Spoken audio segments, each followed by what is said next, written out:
This week, I want to shout out someone that's been popping up on my recommended. And let me just say, something Jurassic is coming.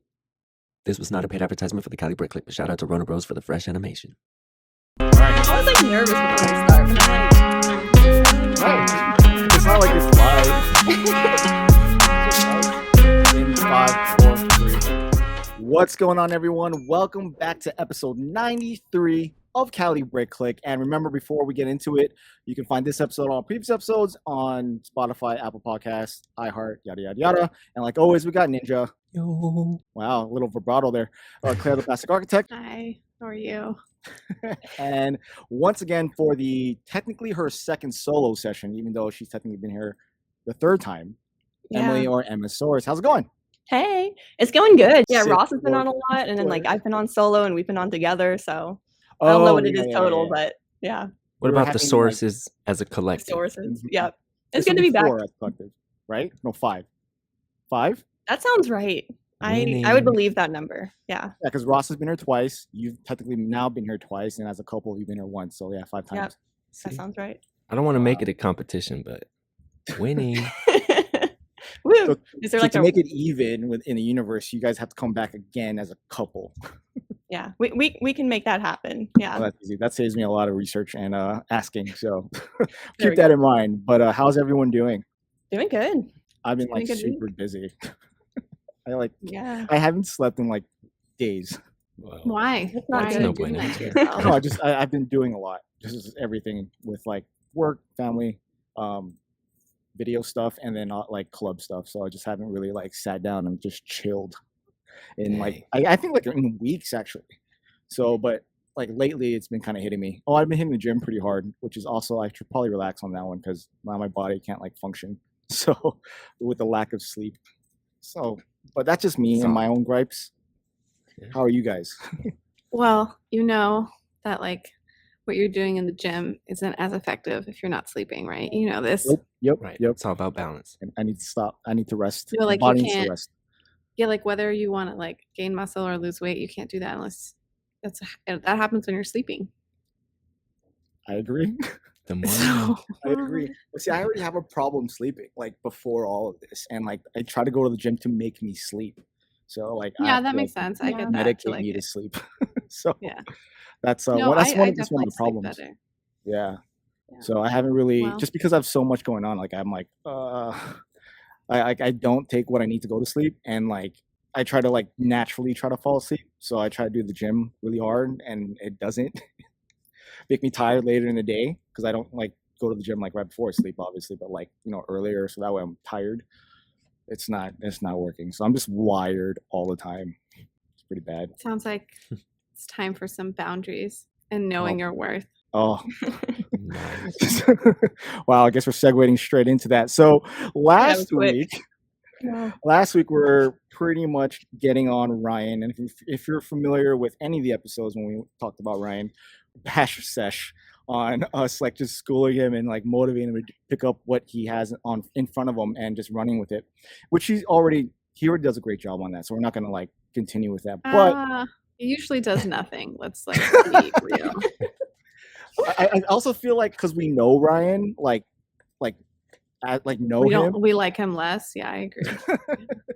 That like we forget that a lot of people don't understand that relationship that we have with him, and that we're openly talking to him as if we're talking to him, as opposed to being on a show where no one is aware of that. So, but with that being said, last week we were talking about worth, and Ryan was one of the pioneers in the Lego community to be able to push that for content creators, and Emily is one of those who are also in that same boat in content creation. But before we get into that, Emily, since the last time we spoke, you were kind of diving into this a little bit. How are things now, I guess? Yeah, I guess like just in general, I mean things are good. I'll start there. Things have been good. Ups and downs, lots of travel, lots of busy, but I feel like busy is good. So that's been really fun. Trying to focus more on diversifying my content from just YouTube to like Instagram and even like TikTok a little bit as well. I tried Twitch for a little bit and kind of just stopped. That was a lot of streaming and I don't know. I'm an introvert, you know, so like social interaction just totally drains me. So like the more I stream, the more exhausted I am, but I also love it. But Twitch is all streaming, so I kind of put a pause on that, at least for now. But no, things have been really good, and just kind of exploring more about like what it means to be a content creator and expanding into like the world of the influencer and like learning, you know, your value as somebody in this niche and what you can bring to the table to companies as well. Like, because you're, as an influencer or content creator, you're essentially doing marketing. And so just kind of learning more about what's entailed in that. Like, I don't know, because it's a lot, especially when you have no idea what you're doing when you start. It's like diving into this whole world of unknown. So it's been a lot since last time. I think I was just at what 20K last Hey, time we doubled. talked. Now we're at like 40, so that's been really exciting. 50 will come soon, and then you know you just need to double it one more to get that fancy check on YouTube. So you know, no biggie, we're almost there. You're also killing it on Instagram. Like, That's been going well. Yeah, I don't know what it was. I guess like when I started, I've been actually like posting and trying as an Instagrammer instead of just using that to talk to friends or like as an extension of YouTube, like actually trying on that platform for like a year-ish, I think. And I don't know, I saw like reels and no one was doing that for like Lego at the time, or it just wasn't as popular. There weren't many people doing it for Lego. So I was like, hey, maybe I can do this for Lego. I saw like Harry Potter people and Funko. And so I was like, okay, let's try this out. Like it'll either be really cringy and I'll do it once and it'll be over, or it'll do okay. And it did all right. So yeah, I haven't spent as much time on it lately. But I should. So I need to get back into that more. so now do you consider yourself more of an Instagrammer or a YouTuber? It's like hard, you know, because like the visibility on Instagram is not like something to joke about. You know, it's crazy how much visibility you can have, even from people who aren't following you. Like you'll get like a million views on something, and it's, you know, it's I don't want to say like it's not hard to do that.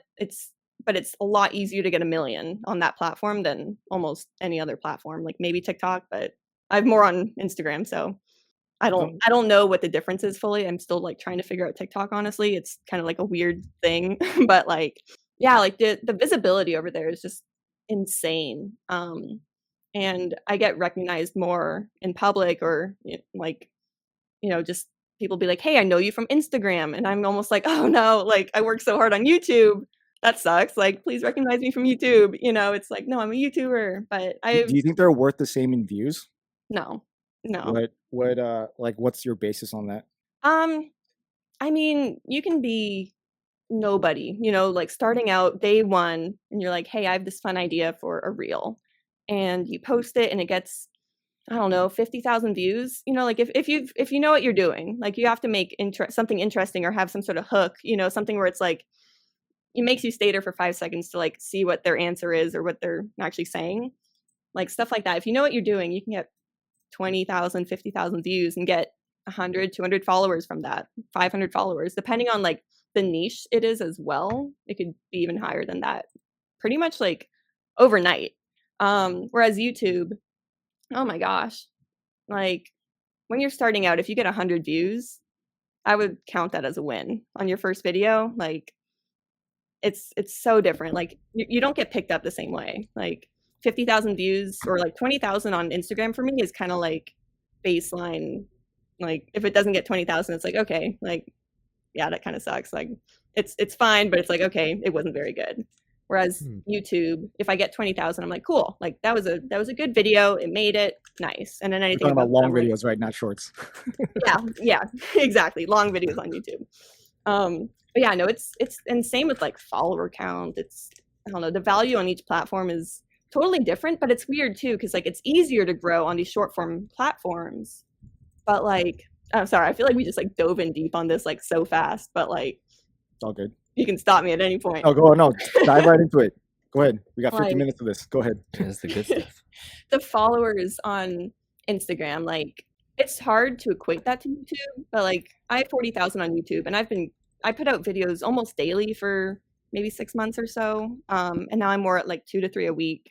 and that's been for 2 years, and I'm at like 40,000. And you know, I do vlog content, so I know it's not like as viral as other forms of content too. So like I understand that, but man, Instagram, like you can grow to 10,000 very fast. Like that's pretty easy. And I feel like 10,000 on Instagram is like 1,000 on YouTube almost. Like that's what it feels like to me. It's kind of like, okay, you've gotten the hang of it. You have some sort of following now, cool. And then like I don't know, it's hard after that, but I like my Man, this made me feel 70,000. like I'm failing on Instagram. I mean, it's just like if you put in the same effort on both platforms, like you're gonna skyrocket on Instagram before doing so on YouTube. From at least my experience, it took us like what 6 months to get 1,000 subscribers, whereas like Instagram took us what 6 months to get like 40, like 1,000. You know, it's just so different. There's also, I feel like there's less effort to like check out Instagram posts versus watching a YouTube video. Because like literally just open your phone and start swiping up and stuff like that, and then you're there, as opposed to like having to like invest time into a video on YouTube, because like you have to intentionally go onto YouTube to want to watch something that of someone who you're subscribed to, or like, you know, like you're setting yourself time for that. Like you're taking it away from your day. Whereas in Instagram, like TikTok, like you can just instantly get lost when you wake up in the morning to check your phone. And It's a lot more Instantly. digestible, I think. Yeah. that's quick. So it's a good thing that YouTube's like noticing that and starting to pull that over, because it's the wars of like social media is happening, and Twitch is dying. Hey, they done that themselves. No, Yeah, I'm just Twitch did it to themselves. I feel like it's going to be the platform that dies within a year or two, according to kidding. everybody. Amazon's gonna be like, you know what? We're gonna focus on what we're best at, selling everything. I'm like kind of bummed about it too, because like I really wanted to have like a SpongeBob watch party on Twitch. So I hope it doesn't die before that happens, because you can like stream Amazon Prime shows on Twitch, and I'm like, Oh, that's okay, like right, I've heard cool. about that. stream some SpongeBob, build some sets, just like hang out. You know, that sounds fun. At night. I mean, if it's something notable, I think YouTube will try to do it. But Yeah, it's gonna take a long time for them to implement something like that. I mean, you could already rent and watch stuff on YouTube anyways. that's crazy. So Yeah. like I'm sure they're gonna integrate something. That's if it's like noticed to be worth their time to steal it from Twitch. Yeah, You know what I mean? I mean, it could be. They're taking a lot of other things from Twitch, yeah. like applying it. So who knows? We'll see. And Twitch is failing trying to take stuff from YouTube with the super chats and stuff like that. So I don't know. It doesn't look good. Everyone's saying it doesn't look good. So it's a good thing you didn't invest too much time into it as of right now. And it kind of worked for you, like just focusing on like the 3 platforms, TikTok, Instagram, and YouTube. But before like we divert to that, you kind of mentioned earlier, like a couple minutes ago, that you don't feel that they're worth the same in views, which is where I'm leading towards. Is when you are asked about you know, kind of sponsorships or partnerships on either or platform, how do you like equate your worth between like if someone were to approach you to do a video versus someone approach you to do a reel? oh gosh. And you don't have to give actual numbers, but like Yeah. like is there a difference between what you would either charge or expect like compensation for? Right. Yeah, so People. it's totally different. Like, and it also depends on the sponsor. Like I have my standard rate sheet, and I charge more for a YouTube video because it just takes me the most effort. Like if you want a dedicated YouTube video, that takes like for me minimum probably 8 hours, you know, especially if it's a sponsored video. I want to make sure that it's good, and I'll put in that extra effort like above and beyond what I would normally do. And I try to make it even better. Like if there's like a choppy audio cut, I'll like really try my best to like find B-roll over that, and just, you know, I put in more effort. And so I like it takes more work from me, but I also feel like the brand partner is getting their value for that. Or at least I hope they feel like they are, versus, you know, Instagram.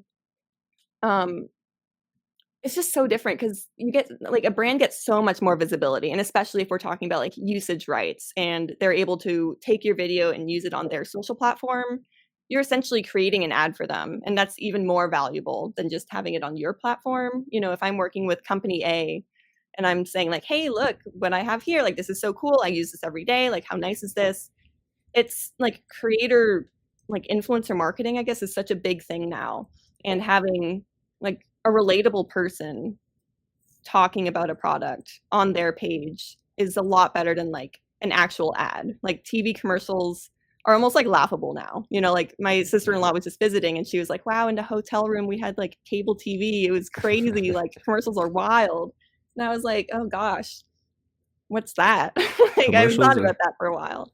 But like Commercials are for the Super Bowl. right? Yeah. No, that's the I think only that's the only time I ever acceptable watch way. commercials on TV Exactly. is the Super Bowl. That's the only that's it. But you know, people don't want to feel like they're being like sold to, you know, like as soon as I see like sponsored, I'm like, ugh, okay, like, you know, I'm just gonna scroll, which, you know, as a creator now, I'm like, okay, if it's my friend, I'm like, okay, like, comment, like try to help the post do better for them. But like it's just wild because, you know, usage rights and then like exclusivity. Oh my gosh, if you know, if you're not able to work with any other company, like that's taking so much away from you as well, like earning potential. So whenever that's in a contract, I make sure that first of all it doesn't like interfere with any other brand partners, and I make that clear in writing. And then it's like, let's okay, do this. Let's walk through the steps of this. okay, yeah, sorry, there's like so much. Yeah, there's a lot right there. So let's say company A approaches you and wants to work with you, and just completely just stops at that, just trying to get engagement from you to see if there's going to be a return. What is your next step?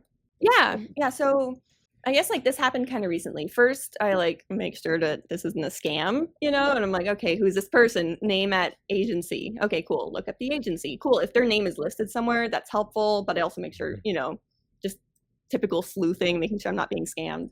And then step 2, it's like, okay, they look good. I email back and I'm like, yeah, you know, this sounds awesome. Like, what's the timeline? Like, you know, is this a quick turnaround? Like, what requirements do you have of me? You know, what do you have an example of what you're looking for? Because that's easiest. If they can send me like, do it like this, I'm like, okay, cool, I can do that. But yeah, like we just kind of talk, and then they'll usually disclose in writing if they want like me to sign off on usage rights.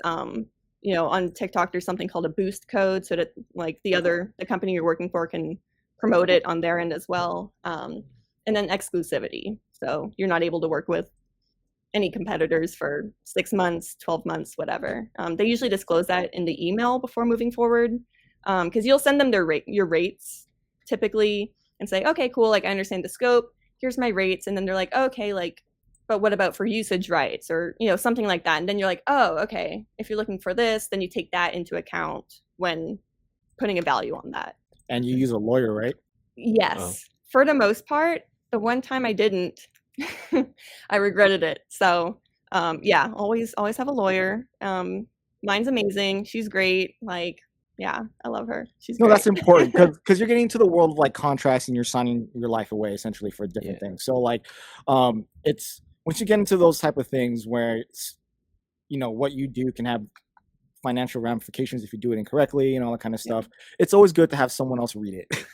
And if you're able to afford a lawyer, you know, via work, or if you know a friend or whatever, hey, good on you. But if you don't, just like you make sure you really understand everything that's in there, like word. Like if you need a dictionary and you need someone else to explain it to you, like don't go blindly into a contract without like reading the fine print.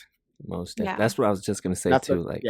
You can't understand it. Like there's, even if you read it, there's no way. Like there's 3 professions that are out there that are trained to read the law, and there's accountants which read tax law, lawyers which read basically all the law split up into different disciplines, architects read building law, and like that's what we're trained to do.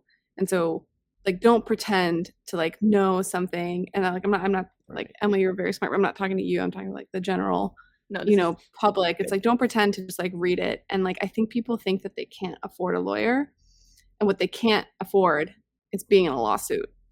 And I think like paying someone $100 an hour all the way up to like $500 an hour, depending on like the caliber of the lawyer, it's nothing in comparison to a lawsuit or like losing your money in some other way.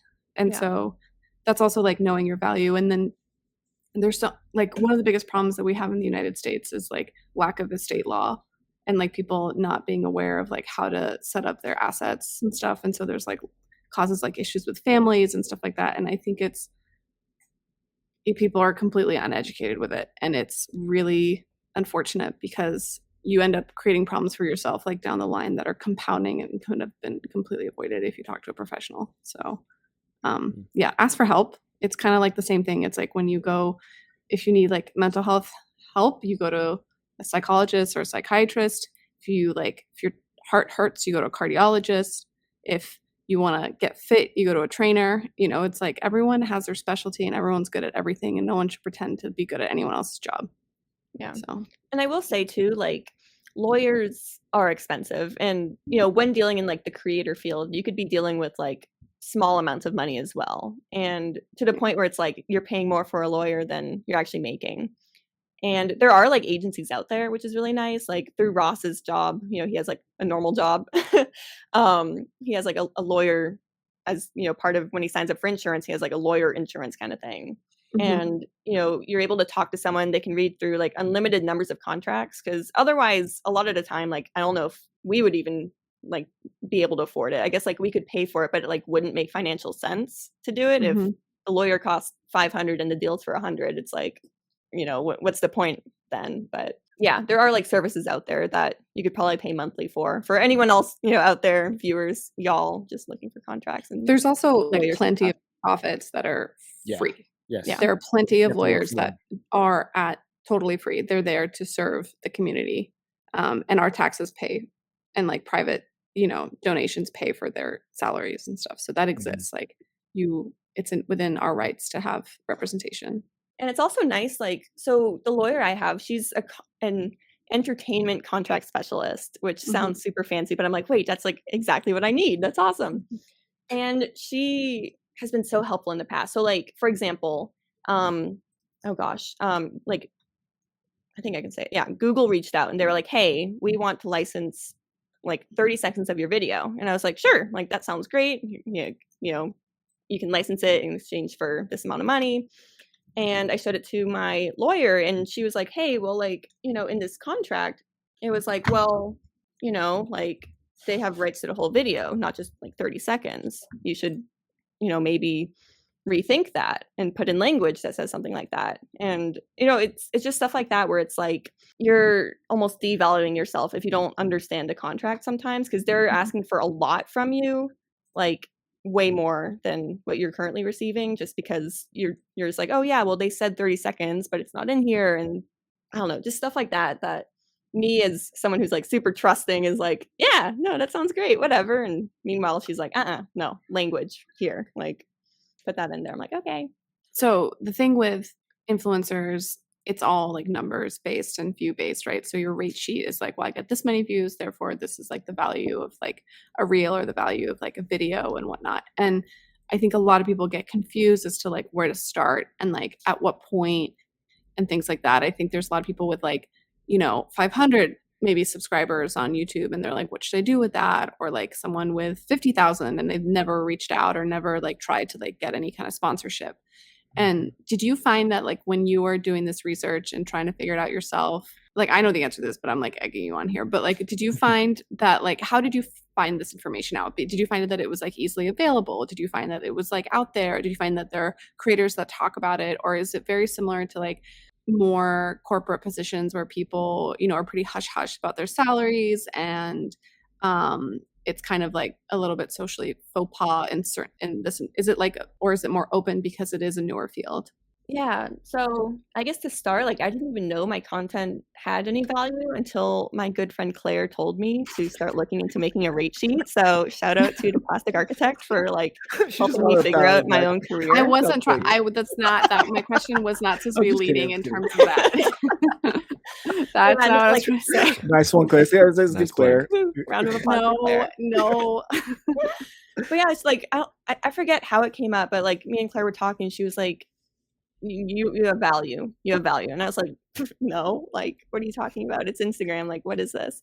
But no, then I actually looked into it, and it's the kind of thing where like, as a creator, like if you're not making videos, like, you know, you're not going to grow or whatever. And I spent so much time like researching rates and like, you know, literally just Google images. And I was like, rate sheet influencer, rate sheet content creator, Instagram, YouTube.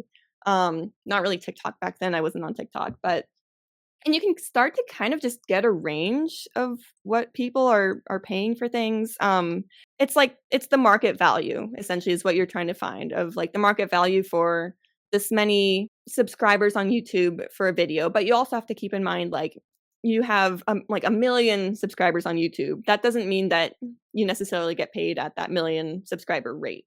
It could mean you also have to look at the views and like what you're bringing to the table in terms of like engagement and view count, and all that kind of thing too. Because, if you have, I don't know, like 500K or whatever, and you step away for 2 years, your content's not going to be worth the same. Like, your followers are gone. So, like subscriber count, like follower count, like it's a good starting point. It's a really good place to start. It's easy to search by that kind of thing. So like start there, but then also just keep in mind, like, are all of your videos like doing crazy good? If you have, 50K subscribers on YouTube, but all of your videos are like 100 plus K, like you should value yourself higher than what you're seeing for like a typical 50K channel. You know what I mean? Like engagement and views is a lot more. And as long as you can show that to a company and show them like, hey, look, I'm at 50K, but all my videos get 100K. Like, look how nice that is. Like the rate should be higher. As long as you can justify it.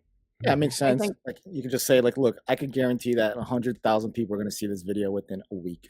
Yeah. I mean, that's very easy to say, very, very quick, and it's justifiable because you can show it with your analytics. Like, look at all my content.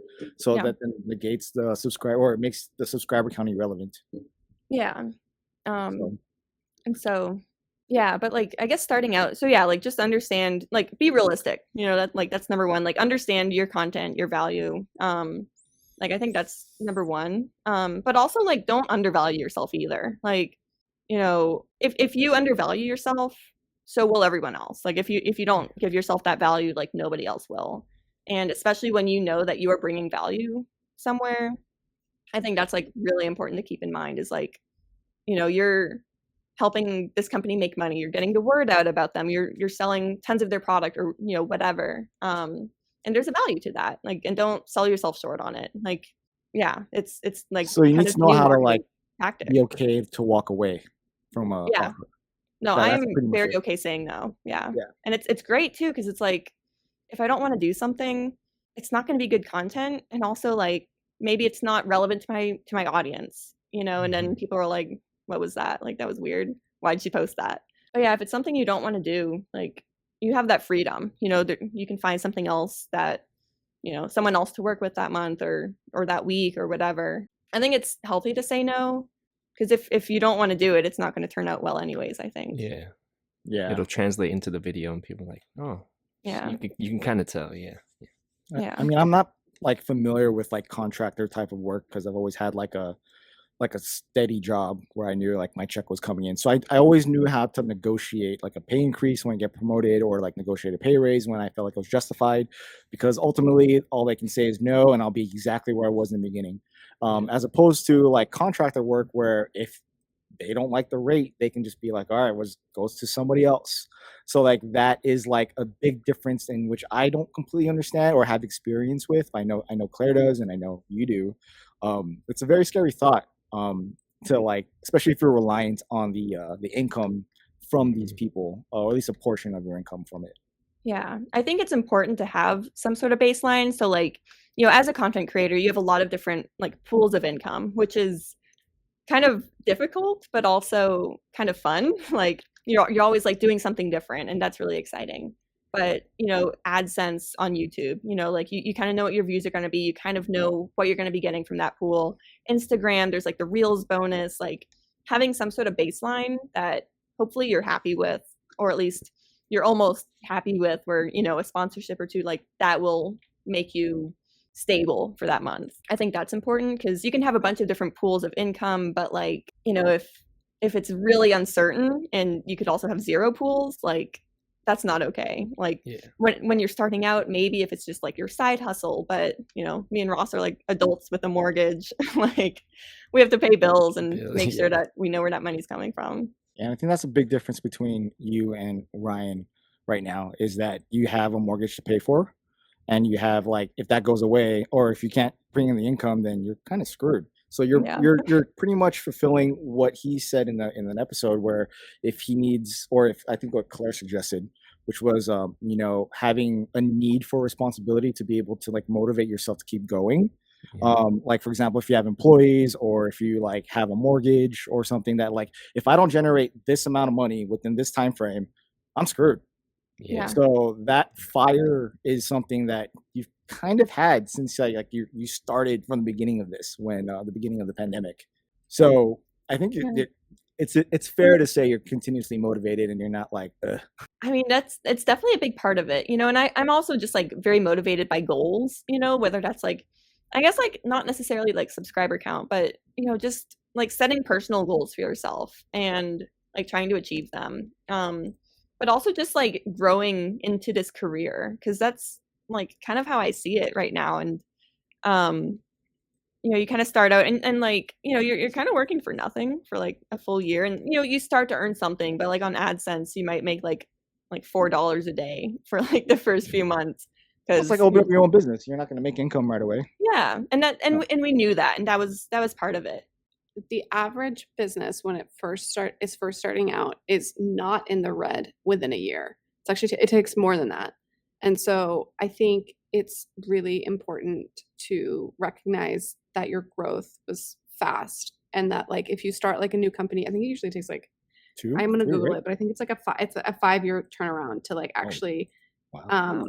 or That's 2 years. at least 3 years, yeah, or something like that. So The Office said 2 years. The Office. Yeah. there's also Oscar said 2 years. plenty. It's really interesting. There's some really big YouTubers out there now that like literally weren't profitable for like 5-10 years, for a long time. So to come into a place and within a year's time be able to like be like, I can like there's sight of, you know, income, and like getting in the green is like a big deal. It's a combination of like hard work and just luck. You know, that's how all these things work for everybody. It's not just for you, right? And for any business and stuff, that's like this big intangible thing that, you know, people are like, oh, it's religion, or it's karma, or it's, you know, astrology, whatever it is, people want to label it, but it's usually just luck. So yeah, it's coming in at the right time, you know, like during Timing, COVID. exactly. That was like a boom for everybody, really. And then like, I don't know, honestly, like I'm just so grateful for like my brand partners. Honestly, like they're so great to work with. And like just having that level of trust between us, you know, like I don't think I've ever worked with someone that I felt like I had to like prove myself to. You know, they're like, hey, do your thing, whatever. We know your content, like do what you do. And yeah, it's just great having that level of trust with them. And you know, it also helps me, like it is a huge support. Like that's what kind of takes you from just making YouTube videos to like being like making it a career. You know, this is like your job now, and being like self-sustained, because that's a big part of it. Hold on, I'm going to go back to my thing. So most small businesses take at least 2 to 3 years to become profitable, and then truly successful is 7 to 10 year mark.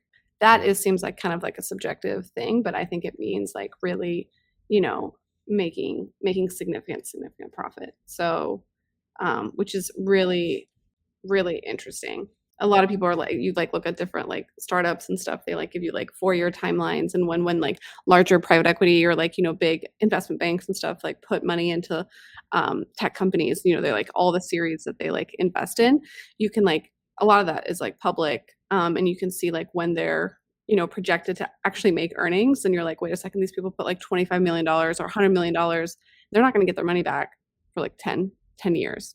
Theoretically, they say that, but obviously they want it sooner. But it is really interesting that like YouTube can be for some people very different than that, and it's like a good thing. It's kind of a scary thing, you know. And I think it happens like Ryan was doing like his crappy videos for so long, when like, you know, and only in really recent years was there any financial success, and like he probably wouldn't have been able to like quit school or whatever if he wasn't living at home. So it's kind of wild. It's just wild that it's not like a typical professional path that you take. What I'm curious, Emily, is like, do you feel, as someone who like did do a more traditional like educational path, do you feel like you're taking a risk at this point still? Oh gosh, I don't know if I would like call it a risk. Um, but or like instability or anything else, you know what I mean? yeah. Oh gosh, I guess not. Like it doesn't Mhm. really feel like a risk to me. I mean, I think it's stressful and it's so Mhm. uncertain, but Mhm. I don't see it as like, oh, if I don't pay the bills this month, like we're gonna lose a house or anything. It's like, okay, well, if Right. this just like tanks tomorrow, I have a master's in data science, so I can probably You'll go be use fine. that again, Yeah. hopefully, if I didn't Yeah. forget everything. Yeah. But I mean, yeah, I don't really see it as a risk. That's good. Yeah, no, it's Interesting. it's the kind of thing too, like coming from a traditional like education background, bachelor's, master's, corporate data science, like Mhm. the like the difference in pay, right? Like so when you're working in a normal job, you get paid every 2 weeks or whatever, and it's like the same amount, and then at the end of the year you get 5% raise, 8% if you're good, whatever. Like you get your steady raise each year. Hopefully, I hope everyone's getting their raises. But like with this, it's like you start at zero, and it's a hard zero for a long time, and then when you start to like maybe like earn money, like in quotes, because you're still spending more than you're earning, you're still in the red. And then you're Mhm. finally starting to like actually turn green, and you're like, oh my gosh, like this is crazy.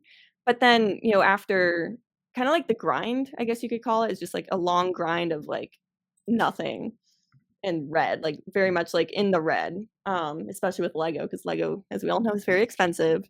um you finally turn green, but then like from that point, like there's not like a cap.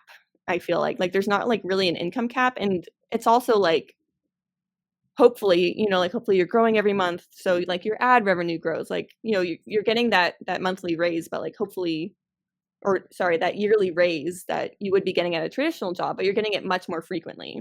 And so you're like always earning more, but it's getting past that zero where it's like, oh gosh, this really sucks. Like this is just a hobby that's not even paying for itself. Like you're literally just bleeding money and it sucks.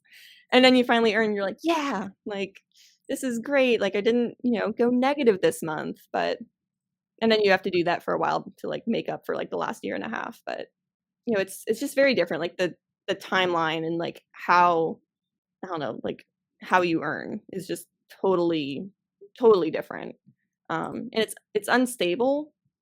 I mean, it's also really fun. So I feel like that that The makes key up to it some all of to it. keep going and motivating yourself is, do you enjoy it essentially? Like, are you Yeah. proud of what you do? Are you proud of what you make? And like the plus side is, not necessarily like in its face freedom, because it's not truly freedom, but it's freedom. You know what I mean? So Yeah. like you have the ability to be like, I'm gonna work right now, and not. Obviously, there's consequences if you don't work, but that's something that you have to kind of. Those are the parameters you have to set for yourself.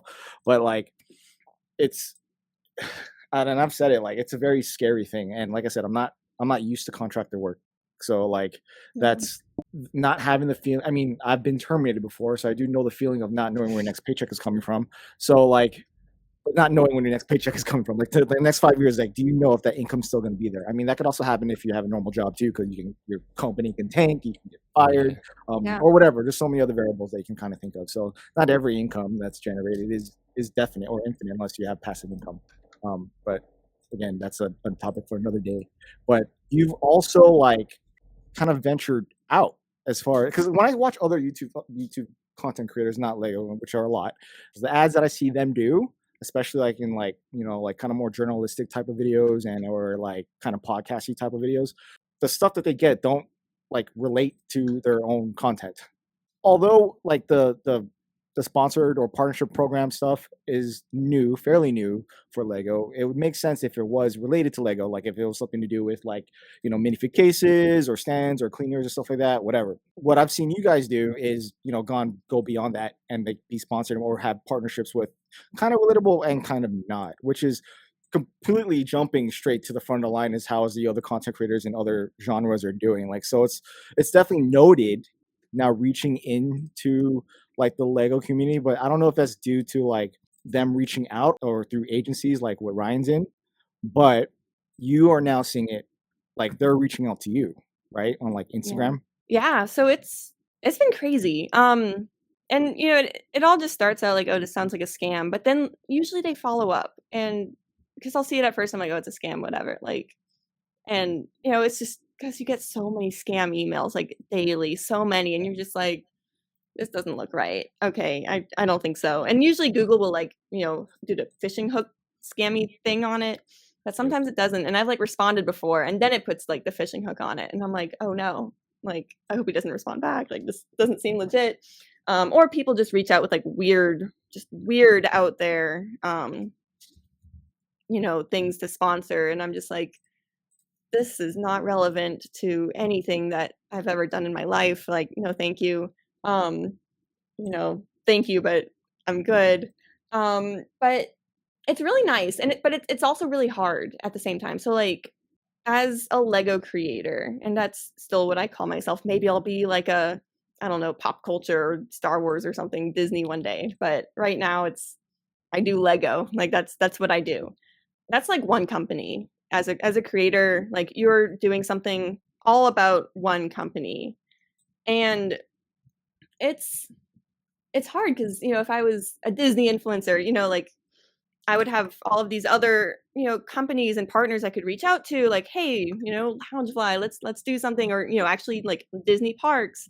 There'd be like Lucas. There's like jewelry and T-shirts and merch and just so many different things that you can partner with, and so many more opportunities. With Lego, it's Lego, and like there's third party things. I mean, it is nice, like, with my content, I don't really focus on any other building blocks toys, and, I heard you guys, like, in last week's episode talking about, like, exclusivity with Lego. So I have that in my contract. Like, I have contractual exclusivity with the Lego group. Like, I can't take payment from any of their, like, competitors, not to say, like, third party, but, like, actual competitors, like, mega constructs or whatever. So they I only defined that for you? What was that? They defined it for you, like who you can and cannot work with in the building block community? I don't think it's defined. It just says, like, I don't even know what it says, but it's only with like Lego bricks. Okay. I don't have it in front of me, but it's not like I kind of would have anyways. But I'm just I build Lego. That's kind of what I do. But then there's also like other companies out there, like Brikx and Minifigs. I am so happy we have them in town here. Like, we've been going there since the start. Like, one of my first vlogs ever was going there and like buying, I think we bought like an ATTE, but like the 2013 or 12 one or something. And like, yeah, I mean, it was so much fun, and that was like the start of the channel. And then like ever since then, like we just kept going, and it's just great having something like that in town where it's like just a third party kind of like resell place. It's Lego products, but it's not the Lego group. It's just great having something like that here because it's Lego. Like that's all I focus on is Lego. There's really not many options, and so you have to look towards like some of those those big sponsors on YouTube channels and stuff like that. Like there's stuff like that you can look towards. But I haven't yet. I should, and I've talked to Ryan about who he uses for that, and I need to follow up with them. It's been a few months, and anyways, they seem great. Like I have had phone calls with them, and I do want to get something going with them, but like, Plus, it's someone else to kind of look out for you. You know what I mean? That yeah, will know you for your worth and be like, hey, I think this is a good option. Let me know if yes or no. And they do the grunt work, and they're the front wall. Like they're the front face of like vetting all these like companies. Because like, I mean, I can speak for myself too, but like I'm sure, and a lot of people have already mentioned it. Like, doesn't matter how small you are at this point, everyone's getting emails with all these companies trying to like ask you to do stuff, and yeah, like and you get to a certain point where it's just like, oh my gosh, like how do you like spend this time like just deleting all these emails that are like not you, but two, like straight up phishing. So having someone to do that work for you, and or taking the action to go reach out to companies that they can like shove you to them, which then also expands your viewership and reach to like other places that wouldn't be there. You know what I mean? Because now you have because you have people in that company, you have people in the marketing thing, they can be like, who's this?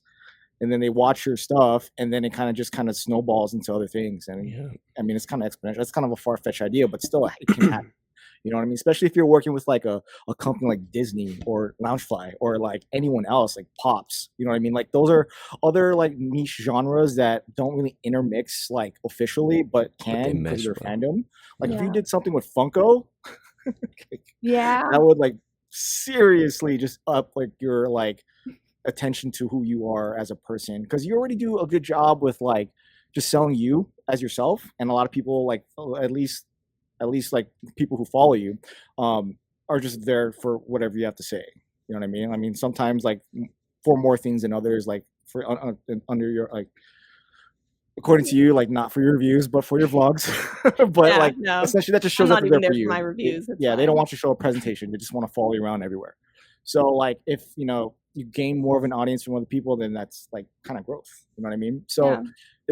it's definitely advantageous for you to like have a forward face that kind of one alleviates the workload, because that's a big deal, and two to like navigate through those type of waters, because it's you know it's like a part of your team essentially, Yeah. And and it's it's good to have a such a team. new industry too. Like that's, or at least like the creator economy. You know, it's such a new industry, and like companies are still catching up. Like I've, you know, I've reached out to company, or actually like I've been reached out to by like not like, I guess you could say like Lego related companies or like third party kind of Lego companies, and they're like, hey, like could we send you this thing? And I'm like, well, instead of that, like what if we made that into like a full length video, and I made it more engaging than just like something about this little thing here that, you know, probably won't get much engagement.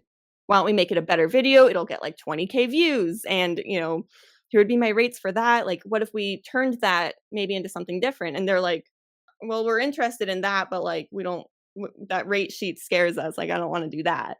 And so it's like, okay, like, you know, a lot of companies are at this point just kind of, I don't like, it's a new thing. I understand also a lot of these companies are small businesses, and like, you know, if there's like a, I don't know, $10 little thing that they sell, and that's what they do, you know, paying way more than that for a video, just it probably doesn't make sense. And so I also understand that. It But also kind of shows you perspective. Like, yeah, like investing into you might seem very scary just because it's a lot of money. But if they don't, then there's not 20,000 people that are going to see it. You know yeah, what I mean? So there's a trade off there. Yeah, it is scary, but it goes both ways in like that. You know what I mean? You could either you don't do it and you don't get the exposure, or you do it and you get the exposure. Whether that translates to sales, it doesn't matter. But now you're like literally in front of everybody. Like for kind of related to what you just said earlier, like with third party Lego companies working with content creators on the land, because Beyond the Brick is a prime example of that. Brickmania, third party Lego company, sponsors them openly and they flaunt it out there. No Yeah. problem there. So, and it doesn't necessarily mean like Brickmania does not need content creators like heavily, enough because their market. Yeah, they have literally beyond every Beyond the Brick video, and they pay a hefty sum for that. To you know, like you know who Brickmania is if you watch a Beyond the Brick video. It's yeah, very clean. You know it's what I right mean? there. Yeah, you can't get to the video They without seeing it. just a whereas a Beyond the Brick video can get, and according to Joshua, their highest viewed videos are the military videos, military Really? GB ball contraction videos. Those are the highest like Yeah, viewed videos. So for it's crazy. Brickmania to have a Beyond the Brick ad in front of all those videos with military stuff in it, it's a clear win for them. It's Mhm. pricey as hell, but like it's you know it's a win. It's a win-win. 'Cause one, Beyond the Brick gets stable income, and then two, Brickmania is being shown to everybody, and whether or not you buy it or not, it's you know who they are. Yeah. They're notable. Like you could, if like if Emily, if you said, yeah, I don't buy anything from Brickmania, it doesn't really suit me. I'm not really a thing. But if someone like if a fan came up to you and be like, I don't know where to buy a Marine minifigure, you can be like, oh well, Brickmania. check out Brickmania. Yeah, Passive sales through that. So I think it's very interesting to how advertising works if for a small business, like to not like be scared of investment into people, especially when there's a price in front of it. Like you should know what you're getting, and the views and like that should say enough. Like if they're guaranteed to give you 5,000 views a video, and you throw their ad in there, 5,000 people are going to see it. Yeah. Maybe That's they more just than don't you believe doing in their product. Yeah, that's true. It's a scary thing. Like it's scary for everybody, especially if you're a small business. It's not you have nothing to back it up. Like Yeah. to them, It it's a hurts. loss until they start seeing Yeah. something. You know what I mean? Yeah. And there's no guarantee that it's going to translate to sales at all. But do you see yourself like? Oh, you kind of answered already, but you might kind of venture outwards into like maybe other things. Do you foresee that happening within the near future? I mean, I see it as like kind of a next step, but also I'm just not sure. You know, I don't, it would have to be very slow, like growing into that, because there's things that I love. Like I love Disney, right? Like I'm like staring at my wall of Mickey ears right now, and I'm like, man, I can't wait to go to Disney. You know, I enjoy like I'm just looking around my room of like other things I have. And it's like, you know, I Behind you, enjoy for example. Loungefly. Like they're fun. They're fun backpacks. Like they make me happy. Like I have my Mystery Machine backpack, and it just like makes me happy. I love it. But it's hard to incorporate that on my page right now because it's Lego. And so if I just start posting like backpack pictures, people are going to be like, what is this? Like, what are you doing? But I do see it as like a way for growth, kind of like growing into, you know, and like just other things that I like. It's not like I'm like, oh, I should like this now, like, because Disney's cool, so I should like Disney. It's like, I grew up in Orlando. Like, I love going to the parks. Like, if you don't think I know about Disney, like, you're wrong. Like, I went every weekend growing up. Like, my mom was there today. Like, it's like a big part of my childhood. And so I have all these, like, Mickey ears, and, like, I love Disney and, like, Disney merch. And, like, I literally right now, for those who are watching, I have my Mickey blanket. Like, it's Sweet. consuming my Not life. just and I love Mickey it. blanket, Mickey Halloween blanket with like this year's print. This year From 2022. Yeah. And Ross has the matching shirt in this print. Like, I did love see it. him I wearing love that that. shirt. Yeah, that was awesome. That's so cute. Like, you know, there's other things in my life that I really enjoy. So it'd be nice to like share that with people. But also, like, I understand it's a little out there right now. So I would like to grow into that more. But also, like, Lego. Do you think? I think, not to interrupt, sorry to interrupt, Yeah. but like I think we've talked about this before in like a different context. Like there's different kinds of content creators out there, and you're obviously like trending towards one of them. But it's like there's like you as a person, or it's like the video that you do, right? And it's because people like to watch you go shopping and do whatever. It's obviously people are invested in you as a person. So I think making those transitions into other fields is probably going to be easier for you than like if you were a Minecraft gaming channel. Yeah. Like I feel like Challenging.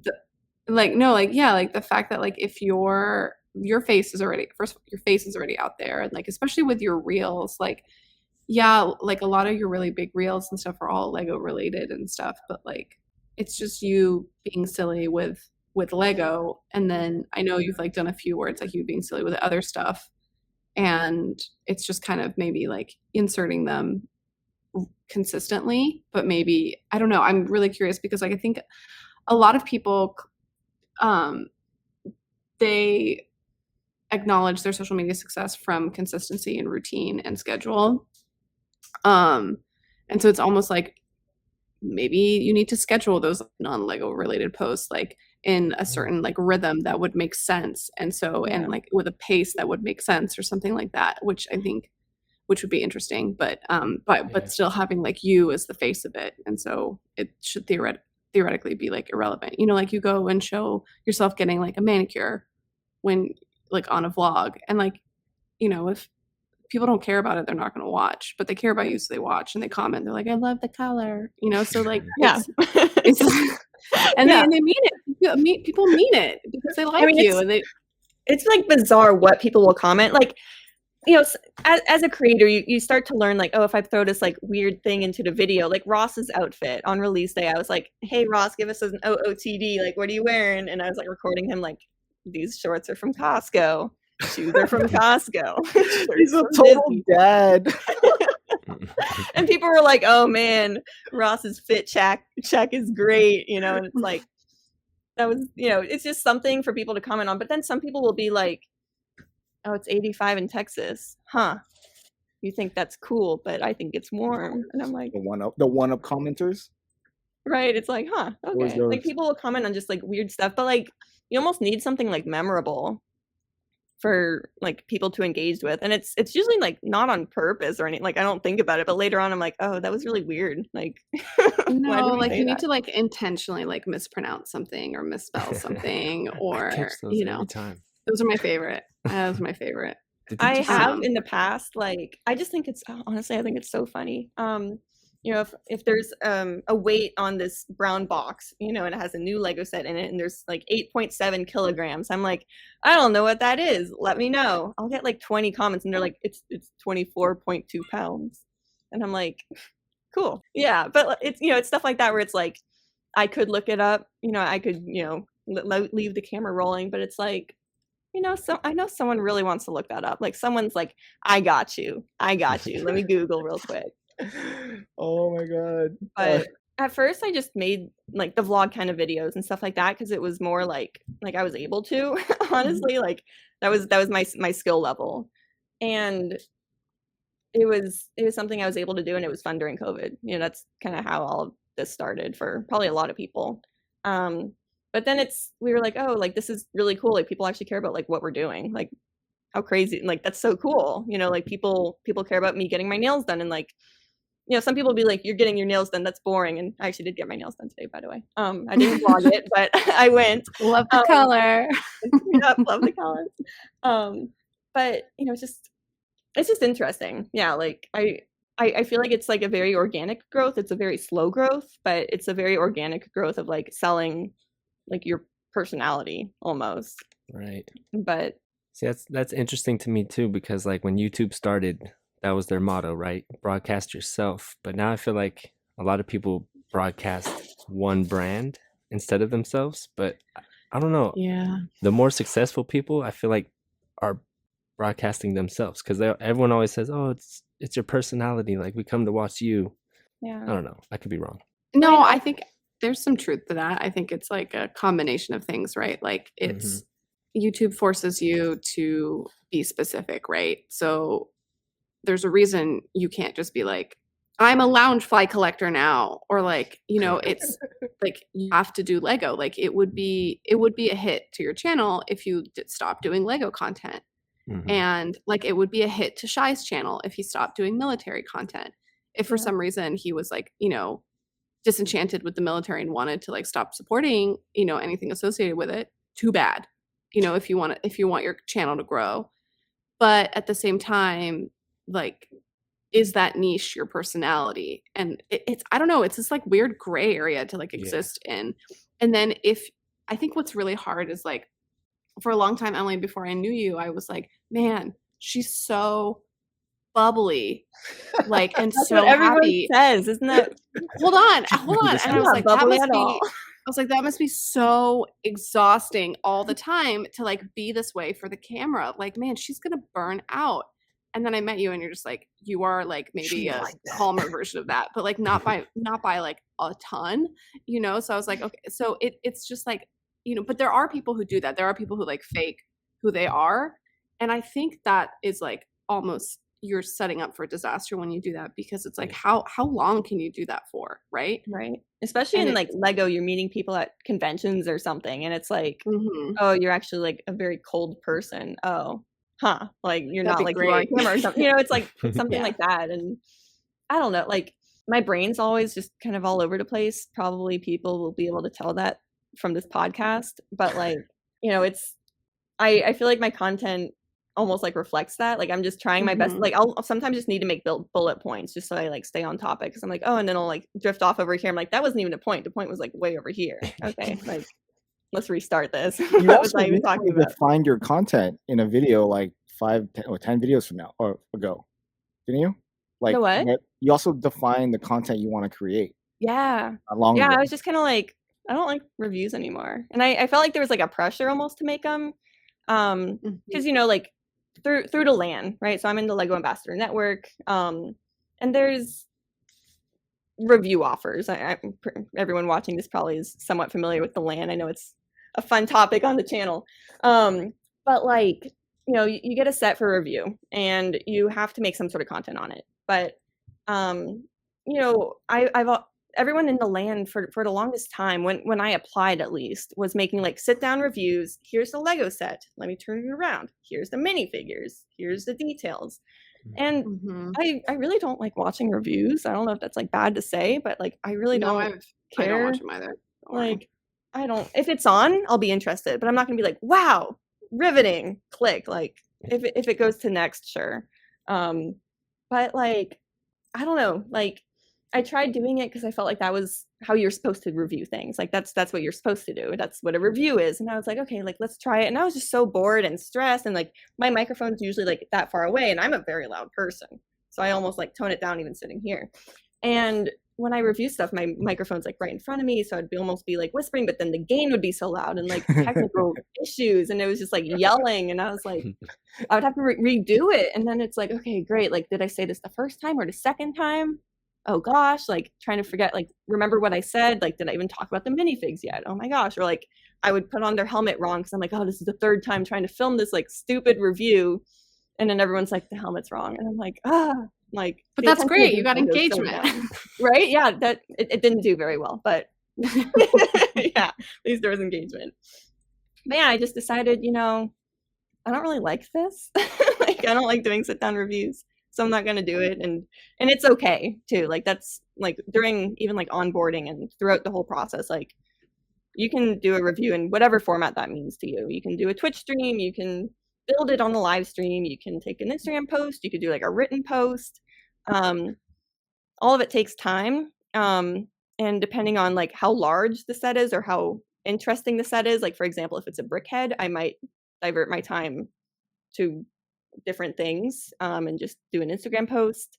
Because you kind of look at it and if you want it, you don't need a review. But at least for the most part. I know there's always exceptions, but yeah, I don't know. I guess like there's also like other ambassador programs that I'm a part of. There's Lego, and theirs is so interesting. It's not like an influencer program. It's really not. It actually started as like a lug program, and then they're like, hey, what about fan media? And so that kind of like got lumped in. And I think they're re-navigating the world now that there's more of like a creator economy. I think they're still trying to figure out what this means, which is exciting. Like I've had conversations on there that have been like really, really exciting for me lately. But there's other ambassador programs out there too, and just like going into like I guess back to like the value of yourself as a creator, where like there's a whole thing of like, oh, gifted opportunities, like you get gifted something,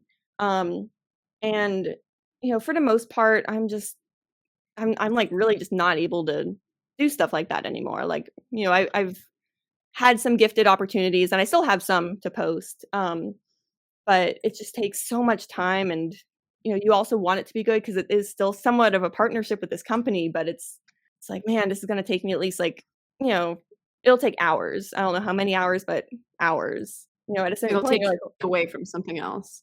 Yeah, it's like, well, this took away from videos I actually wanted to make, or like working on my city, or time with my family. It's my time. There's a lot of programs out there that are like, oh gosh, I mean, I've found it as a creator, like the glamour of being like part of like certain like ambassador programs, right? Like it's almost like predatory how they go about finding creators, in the sense that, I mean, it makes you feel like very, very, I don't know, like exclusive. Like you got accepted to this thing. And you're like, oh my gosh, this is so cool. Wow, like I can work with this company and I shop there all the time. Like this is so neat. And like, I love what they sell, whatever. But then, it's like, oh, you have an invitation now. You can apply to receive this item in the mail. It's very selective though, but you can apply to maybe receive this. And it's like, wow, you were accepted. Like, congratulations. This is part of this whole campaign of like this whole new collection we're doing. And you're like, cool, this is so neat. And then it arrives and it's like a little trinket, and you're like, I have to make content on this. And there's like so many content requirements on it. And you're like, I thought this was like a collection. Like I thought like a box full of like the sweatshirts or, whatever. And then it's like, oh, like this little thing is not worth the amount of time that I'm going to spend making this content. And it feels like, congratulations, like you get to do this. And you're like, I don't know. I Do you didn't think sign up for that. do you think it's like because it's still on the newer end of things, there aren't institutions protecting that opportunistic free marketing from companies? And so like there's I don't know yet, like I think if we were in Europe, things would be different, you know, because they tend to be more on top of like kind of that online behavior. But Yeah. like maybe it's illegal for people to kind of falsely advertise like what they're going to be giving you. Like there's no standard contractual sheet that you can like find online between content creator and like larger, you know, company. There's no legal requirements for them to send you an itemized list of what you'll be receiving and when, or you know what I mean? Like there's things that in other industries, like there are protections in place for that.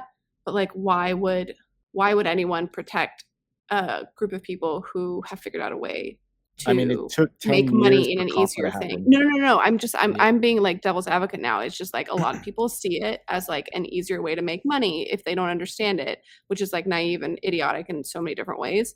But like I think like why, and those people who protect other people do 9-to-5 jobs. You know what I mean? So it's like why It's I don't know. weird. I just Yeah. I feel like there's maybe it'll come later.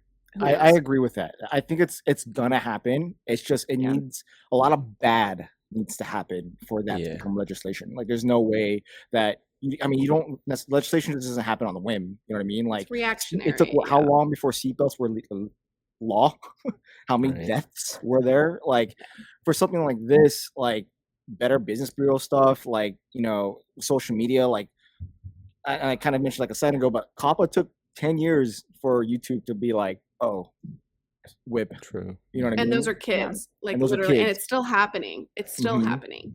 Right. So for something like this, we probably might see it. I think more so, like probably when Meta's verse is like literally a thing where money's going rampant everywhere, where there's no ability for taxation, and then stuff's gonna happen because government's not gonna get their money. So Yeah. then you'll start having like, oh crap, like these companies are charging nothing when they could be charging this because a lot of people are complaining, and then they can get taxed on it, and then boom, it comes into income. So like, you know, it has to like literally go down the hole hard before something happens like that. I mean, I think it's also like creators, you know, it's the kind of thing like at work, but it's more taboo when you both work for the same company. But, you know, creators, like I have certain friends that I'm able to be very open and candid with, where it's like, oh, if you're working with this company, like here's maybe some things to look out for, you know, here's kind of how they normally do things, just so you know. And it's, as creators, like we're already taken advantage of so much, like so much. And so, you know, to have, you know, people that you can trust, that you can talk to about these things are really nice. And it feels different too than working for, you know, if you both work for company A and you're both in the same department, like you don't really talk about salary, you know, even though it kind of does just help both of you understand like your value in comparison to each other. Like it's still very taboo, but I feel like as creators, it's almost easier to be a little bit more open about it, because it's like, hey, like it's not like you're getting this so I won't. It's like, hey, why don't we both like try to rise up together? I don't think people realize that though. I do think people still realize that there is like the competition. Like I don't think people realize that like someone like TD Brikx and that group of people that are like doing really, really well in like a really fast way, all that does is benefit the rest of the Lego community. Like when someone in the Lego space does better, it makes other people better. Like it's like, it's kind of, it much more than like other spaces, right? Because that means it's bringing more viewers into that environment and people want to see more content. And I genuinely believe that is the case. But I mean, who knows, I could be wrong, but I mean, even to follow up from that too, like following my conversation with you, Claire, about like the value of your content, I feel like you probably had conversations with other creators at the same time. And like, that's a huge help, you know, knowing like, hey, you know, because I've had companies approach me before and they're like, hey, how cool is this? You can do all of this work and that's it. And I'm like, I'm confused. Like, I'm not earning it. Like, I'm not earning from this. Like, I have no benefit to being a part of this. Like, exposure. This is weird. Yeah, it's like exposure to who? Like, what? Like, I'm already on social media. Like, that's my job, is like to have exposure. Like, what is this? But, like, once you know your value and other people are also asking for, money in exchange for content, that just goes a long way, because it's like, oh, okay, well, if she won't do it, maybe they'll do it. And it's like, no, they won't do it either. And if you like stretch out enough feelers and everyone's like, no, this is going to cost you money, that helps everybody. And it's not like a riot or anything crazy, like a coup or whatever. It's just like, but in concept it's the same. It's you know what I mean? It's like stand together. You also have to like speak up for like what is right. And sometimes you get hit in the face with it, but this is not really, doesn't seem like it's one of those situations. Like, it seems like it's you might like you might like lose out on one opportunity, but and you have to be okay with that too. Like, something else will come. And I mean, that's just kind of life. You interview for jobs, right? You interview for like 10 jobs, you might get one, kind of thing. The odds are probably like worse now, I don't know, but like it's like that, like. And I also reach out to tons of companies, or I mean, not lately because I've been lazy about it, but I definitely should be doing that more, and talking to an agency and like getting in with them and helping, like having them help me find more sponsorships and stuff like that. But I mean, it's just it's so helpful, and I'm really grateful that other creators are understanding their value as well, and it's it kind of baffles my mind sometimes when it's like, hey, you're doing really well on this platform, like I'm so impressed by this. Like, how are you monetizing this? Like, I'm not asking numbers or anything, but it's like, what are you doing? Like, I would love to, start trying this out. And they're like, oh, I don't make anything from it. Like, I should probably look into that. And I'm like, oh, okay. Like, or even, gifted opportunities. Like, if you're making a full length video, like, I might be slow at making videos, but they normally take me about 8 hours. Like, let's, from start to upload and the marketing, I call it, like the thumbnail and all that, it's probably like an 8-hour ordeal. And if you're doing that in exchange for like a free $20 product, like, that's a work day. That's one single work day. Yeah. So like, if you make minimum wage in your area, let's say it's $10 just for ease of sake, because it could be anywhere from $9 to like $20 an hour, right? Let's say it's $10. That's $80 right there that you could have made doing crap all somewhere else. And granted, that's like before taxes and everything, but like this, you have to write this off the same way. So yeah, you have an education, and if you have work experience, that number should be higher. And so one of the things about doing contract work is you kind of get a really good sense of like what your hourly rate is, which is like a weird concept. You're like, well, this is my value at like a minute by minute basis. And then you end up like valuing time in a really weird way. You can like totally go overboard because you're like, oh, if I just like put in 3 more hours, like, especially if you're like a billable person or you have billable clients, right? Yeah. You can be like, okay, I put in 3 more hours. That makes, and if you make a lot, you're like, that's a few $100s more just in 3 hours. And so you can get like really, it can be really abusive, like with yourself and like in terms of boundaries, going back to like what we started with, because you don't know where to draw the line, and you're like, that few $100s is actually worth a lot more. And then you have to kind of pull back, but you also start to realize like how you want to spend your time. And so, we've talked about this for me personally, because I have like 10 years under my belt. Those 10 years are very specific to like an hourly rate that I had for a long time. For me to justify those like couple years of YouTube, was really difficult. But like in all the nonsense of me talking about it, those were a year that I could have been building a channel, and I'd be making possibly as much money as I would have been just like talking about architecture or whatever, doing what I do every day. And so it's like, how do you slot that out? It's like, it's a risk that you take. And I think like the older you are, the more responsibility that you are, the bigger your careers develop, it feels like a bigger risk. Like, we are trying to move across the country, and things are falling into place to like make that happen. I used to move all the time. Like in my 20s, like I had no problem, and I used to like project out and be like, oh, I'll live in Italy, and I'll live in New York, and I'll live in LA, and all these things, because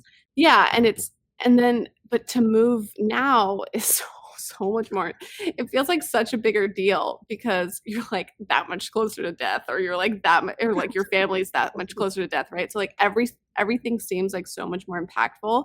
And I think teenage YouTube content creators have this freedom that I'm so jealous of, that they're like home and they like don't even have the developed brain to have a concept of the pressures that are out there. And so they have the capacity and the quite literally the brain capacity to be as creative as they want.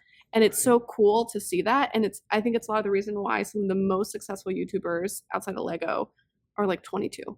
Yeah. I think there's like something to say about that, because of like, you're not as restricted. You have the capacity. You grew up in this world in a different way as a consumer of it.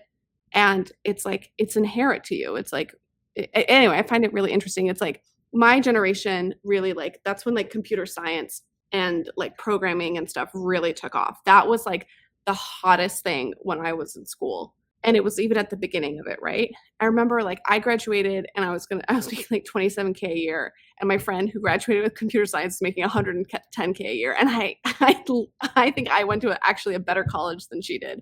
And I was so confused about it. And like now you talk to people and like, I think you can get degrees in like social media marketing, and computer science is still a big deal. It's a great degree if you want to get into it. But it's like, it's also data science is like a big thing now. And like, there's so many different things that you can get to and degrees that don't exist. And there are so many degrees that are going to happen that you can get later in life, and jobs that you can have that don't actually exist now, which is such a cool concept. Anyway, that's my soapbox for the night. I'm going to go on mute now. That's good. Oh yeah, but okay. So in relation to what you just said, knowing the value of an hourly wage, like knowing the value of your knowledge, I think is also very important to that, and not to like to omit that from what you would charge yourself. Because one of my brothers in my motorcycle club, he's like a master plumber, right? So he would come in and look at a problem and be like, "Yeah, this is how much it's going to cost." Right, and it's competitive to someone else, but like on paper to them, it's 3 hours worth of work to be able to fix this problem. That's what you're charging, 3 hours of work.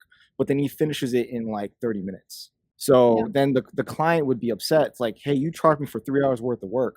And then he would reply with, yes, on average, a normal plumber, this will take 3 hours worth of work. But with my experience, I can do this in 30 minutes. You're getting charged the regular like wage of what everyone would charge for this. I just do it in 30 minutes because you are paying for the experience.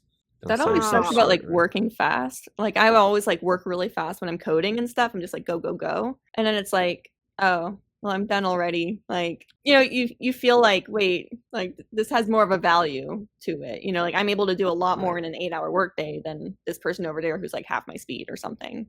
But yeah, like knowing, I think that translates to social media in like the value that you're able to provide. Like, what is it? The crossover, the conversion, I guess, from what like viewer to client kind of thing, you know, from you watch my video about this thing and then you go buy it. Like how good are you at that? And like I don't really like feeling like I'm selling stuff. Like I'll post in my stories and be like, hey, look, like Lego deals, check it out. But I don't want to feel like an ad either. You know, you want it to feel like a real thing, because it is a real thing. Like I don't want to work with anyone that I don't believe in, because then it's like, well, what am I doing here? And you want to sound genuine. You want to believe in the product. You want to be genuine. Yeah. So that way, you know, you're being honest to your subscribers and your viewers.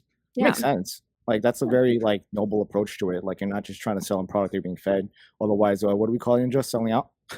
Yeah. Your definition to it yesterday. Yeah. What was your definition of selling out? Taking money from like brands that you don't back up, basically. Like that crappy jewelry company that'll like send you 3,000. Yeah, like hey, back Instagram. Yeah, if you take the money and make a video like, hey, you guys should totally buy this.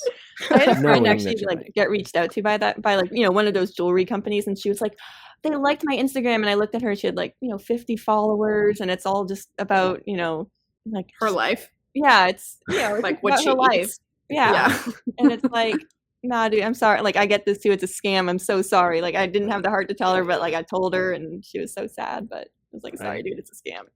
Don't do it. And that in itself is something that everyone like on this platform who creates content, big or small, needs to understand, is that like be very wary of stuff like that. Know your worth, and like don't fall for everything at face value. Like, you know, and you kind of mentioned it before, like, you know, we are very open, you know, like with what we make here. One, because we understand the analytics of how much we all make based on the numbers that you provide. So it's very easy. Even if you were to look at like numbers from, we all know that people who make finance videos make more money. CPMs are higher. Like we already know that. So like the barrier of like the tabooness is like there but not there.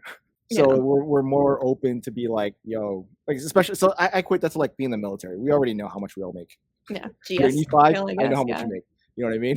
You're 87, you're 06, I know how much you make. It's open, it's public knowledge. So same thing here. It's just you still don't ask, but like it's there.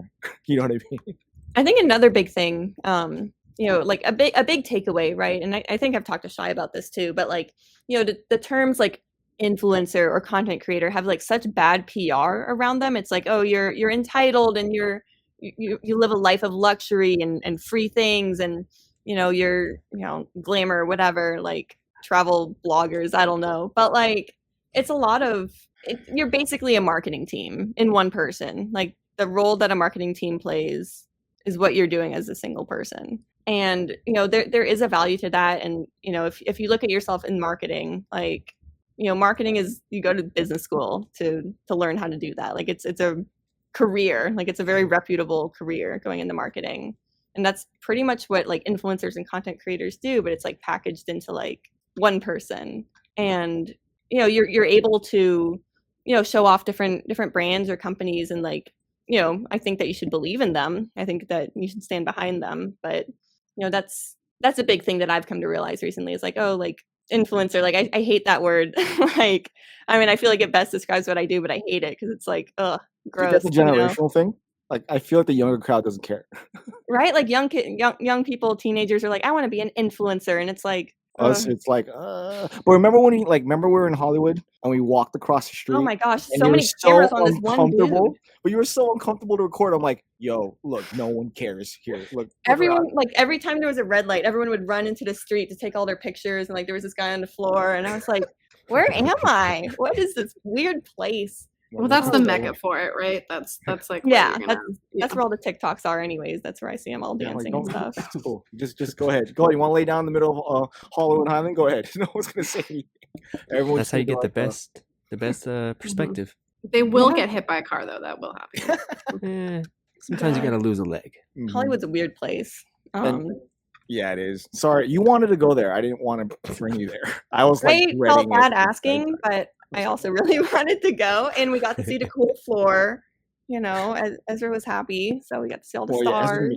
Got our Funko Pops too. We made that our, was cool. Things. That was neat. That made it worth it for me. The stars, I was like, this is underwhelming. Oh wow. Yeah, I mean, you're not gonna see stars there. Like, no, you have to see that garbage like once. Life. It's like one of those things, those tourist things that like if you're gonna go to LA, go visit. That's I drove Sans through it. He's like, I'm good for the rest of my life. Thank you very much. I was like, there's nothing for you to see there. There's a lot of interesting stuff going on. I wanted to take her to like other places. I'm like, we can go to the observatory. You can see all of LA. You can go here. You can go there. I'm like, wait, you know, LA is not known. You want to go see the stars? Okay, let's go. I want to see the stars. I'm like, okay, let's go on like, you know, rush hour traffic from downtown LA to Hollywood. Now that's the experience, right? Like the stroller, the broken elevators. When you find parking. Thank you for taking me to Hollywood. People trying to hustle. He's never gonna forgive you, obviously. Hey, you got your cool Funko Pop. Yeah, I did. We got to make our little Funkos. It was cool. Nice. I did buy a CD from a guy who was trying to sling it. No, you did not. You were such a sucker. I was just like, dude, just go away. Just go away. The thing is, like, I have my kids with me. I'm like, just go away. And I'm not going to start an aggressive thing. I'm like, dude, I'll support you. I get it. Dude, get your sleeve. Leave me alone. Those backpackers are persistent. Yeah, hey, you know the hustle, bro. That's your work. Straight out the trunk. Jesus. All right. Emily, you gave a lot of knowledge to a lot of people who don't know it. So that's good that you've shared hopefully that was helpful, or I don't know. That's my experience with everything. And I don't know, it's just hard to navigate it. Like not a lot of people know where to start. So like maybe this was helpful to like those that are just trying to like get their first deal with any company, really. That should be a video. You know all those videos on YouTube that like how much do I make in 6 months with this many viewers? But then I see like in a month they make like 50K, and I'm like, how did you make 50K in a month? Like That's unheard of. I'm like, what are you doing? But you watched the video though, right? I'm like, how did you do that? No one talks about it. So like when people make those type of videos, like people are gonna gravitate and watch it. I mean, it might kind of hurt you because you're gonna get people from other places that don't care about anything else you do. But if you were to like label it like with Lego, then it kind of helps a lot of people, and that's knowledge that a lot of people just don't have. Yeah. It's not out there. It's not. And this is It's a hard new to find field. it. So it's good information that you shared today, both you and Ryan, for the past 2 episodes. So this is kind of like what. Well, do you have any final words of wisdom? No. Okay, cool. No, I mean, like, thanks for having me on, and I don't know, like, yeah, no, it's, I guess, just like, it's hard to navigate it, and it's hard to, even have a social platform. Like, all of it's hard to navigate, really. Like, it's a struggle, it's a grind, but I mean, also, like, I'm just trying my best with it. So, like, I'm probably not even doing it right, but like, what is the right way You're also? winning. And so, like, I don't know, it's just a lot to take in, but just like, again, like, I am so happy with like the brand partners out there that I've found. Like, that's probably number one, is like find brands that like you really believe in and that they also believe in and trust you. Like, if you're always sending off the content to them to like watch first and make sure it's okay, like, I understand it, it makes sense. Like, they want to make sure that it's good. That's what they want. But just having that trust between the both of you just goes so far. Like, it makes your life easier. Like, it makes your relationship better. It's great. Find good brand partners. Yeah, that's number one. All right, then. Well, with that being said, any final words for you other two? No? No. In that case, let's roll that music. Thanks, Emily. Bye. Without getting to an hour and 30 minutes. Oh, did we do that? Didn't we start like 13 into it? Nope. It's a good like. I hope that was. I don't know. I rambled. Yeah, it's a not good very concise. it's a good like follow up to last week.